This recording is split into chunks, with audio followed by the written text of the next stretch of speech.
Salut tout le monde, si ça vous plaît et voilà, si vous avez envie que je fasse une deuxième partie, il faudra mettre 100 000 pouces bleus. Oui, j'ai bien dit 100 000 pouces bleus parce que la vidéo, c'est très dur à le faire, très dur, vous imaginez même pas. Je vous souhaite un bon visionnage.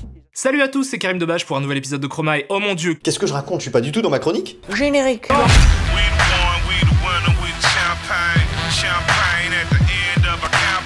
Salut les petits boboys, c'est Gremlins. Pile a gagné les votes. Je vais donc parler d'art, c'est-à-dire une œuvre que j'adore. Générique.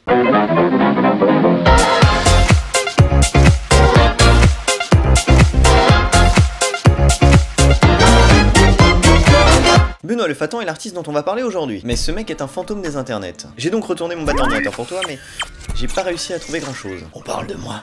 T'es qui? Bah ça se voit, je suis... Oh merde, me dis pas que je me suis encore planté de masque. Sauf si tu représentes un mec chelou, ouais, y a moyen, ouais. Benoît est issu d'une école, l'EREA Toulouse-Lautrec, dans la petite ville de Vaucresson, en banlieue parisienne. Apparemment major de promo de son lycée, tout semble lui réussir, puisqu'il est aussi arrivé 5ème sur 200 à un concours de bonnes nouvelles en 2011. Je précise quand même que le concours était sans restriction d'âge et que Benoît était en 3ème, donc probablement 9 ou 10 ans, face à des adultes. Autant dire que le mec il gère quoi. Et toi pendant ce temps-là, qu'est-ce que tu foutais en 3ème, hein? Tu te pinais allègrement, sombre merde. Il a enchaîné par des études en art plastique à la fac. Et là, je vais faire une ellipse temporelle jusqu'au moment où il a créé l'œuvre, parce que ma piste d'info est aussi froide que le cœur du petit Corentin qui est stocké actuellement dans mon frigo. Bonus track, c'est une espèce de son dégueulasse qui passe en boucle sur deux énormes... Ne pas dire comme ma bite, ne pas dire comme ma bite. Caissons de basse. C'est une espèce de bruit un peu comme ça, genre... Je le fais bien, hein. D'ailleurs, quand tu le sais pas et que tu rentres dans la pièce pour la première fois... Putain, mais c'est quoi encore ce bordel? C'est qui l'abruti qui a pas branché les enceintes? Oh là là là, je vais réparer cette merde. Tape dans tes mains, petit ours brun. Voilà, Saute là, les pieds c'est mieux jaunes. là. Et pourtant, c'est fait exprès. Si. Alors, tu vas te calmer tout de suite parce que je te vois arriver avec grand sabot. Tu vas probablement me dire... Oh là là, Anthony, c'est quoi cette œuvre de merde élitiste contemporaine que tu nous montres? Je comprends pas, moi j'ai cliqué quand j'ai vu Michael Jackson, et ça parle toujours pas de Michael Jackson. Mais ta gueule! Ça va arriver. En termes de date, nous sommes le 3 novembre 2016, Marty, à l'ouverture de l'exposition archéologie du temps moderne de Siana. Et si mes calculs sont corrects, tu vas devoir parler de la démarche artistique. Mais enfin, Mog, mais pourquoi faire? Que tu baisses ta mère, Darty! Ok. Elle se rappelle d'Imka Tong.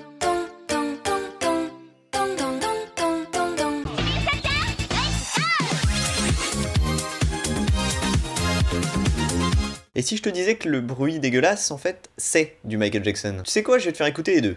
Comme ça, tu me diras.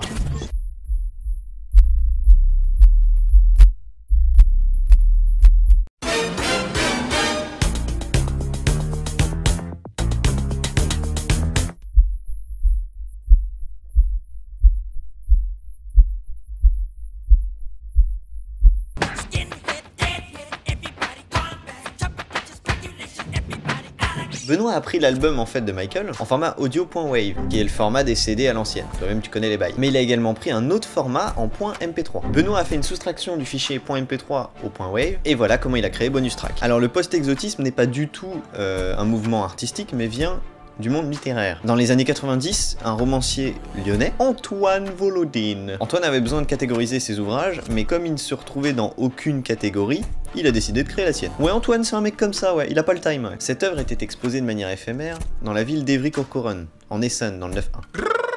Cortez 91, les pyramides. Je sais bien que vous rigolez! La démarche de l'artiste est d'effectuer une recherche sur la compression de la mémoire et ses influences sur le réel. Les influences sur le réel, en gros, c'est tout ce qui est lié à l'évolution de nos comportements grâce à l'évolution du son. Un exemple tout con, en 70, ce qui était considéré comme du son HD, c'était les CD de l'époque. Alors que depuis la fin des années 90, ce qui s'est popularisé au titre de format HD, c'est le .mp3. À partir de là, tout le monde a commencé à utiliser des lecteurs MP3. Moi d'ailleurs, j'avais celui-là. Et ça en l'occurrence, ce changement d'attitude, c'est un exemple d'influence sur le réel, puisque tout le monde a dû changer ses habitudes pour s'adapter aux nouvelles technologies. Haha! Ah, nope. Toujours pas les bonnes.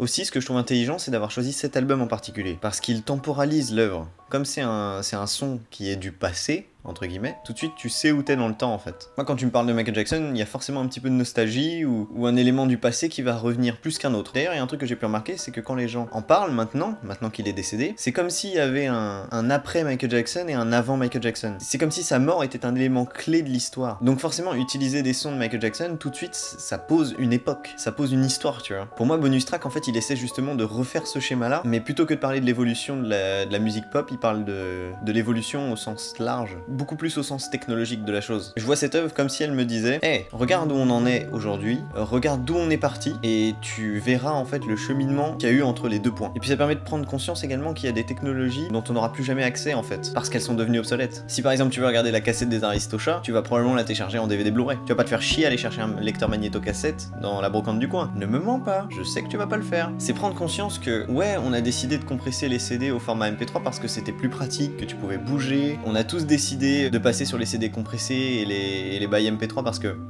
que c'était plus cool, tu pouvais emmener ta musique dans le tromé, parce que ça prenait moins de place, c'était plus rapide de transférer les fichiers, et encore plein d'autres bonnes raisons qui ne me viennent pas forcément tout de suite à l'esprit. Mais cette œuvre te fait te rendre compte que tu perds quand même énormément du son. La partie qui est perdue est beaucoup plus grande que ce que tu pensais. Grâce à la conversion, tu pensais pouvoir récupérer une copie identique de meilleure qualité, alors que pas du tout. Et cette œuvre te permet d'en prendre conscience. D'ailleurs, quand on y réfléchit, c'est même le contraire. Toute conversion implique une perte de qualité du signal. Et cette œuvre, elle te balance ce signal-là à la gueule en fait. Et c'est ça que je kiffe. Eh ça y est, j'ai retrouvé mon masque, regarde. Ah bah c'est génial. Mais là on a plus trop le temps parce que c'est le moment où je vais danser incroyablement mal.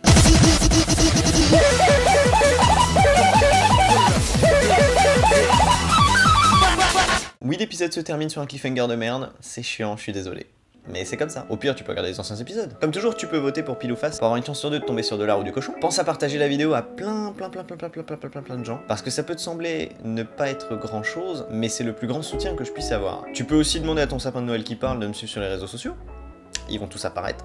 Et tu peux activement commencer à chercher l'indice que j'ai caché dans cet épisode. Oui, tu peux faire ça, oui. En fait, je me rends compte qu'il y a plein de trucs que tu peux faire. Sur ce, je te fais des bisous et je te donne rendez-vous jeudi, un petit peu avant minuit.